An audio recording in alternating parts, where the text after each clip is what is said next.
brilliant idea to move here. They weren't making enough cash in Indianapolis. The good thing is the circus are happy. Thank them for getting theater free every day. I'm telling them that one.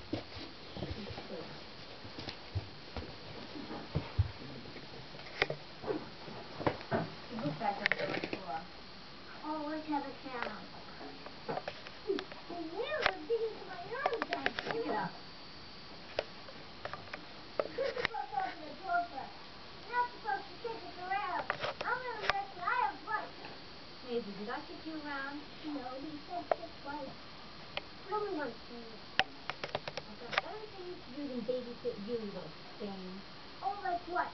Hang up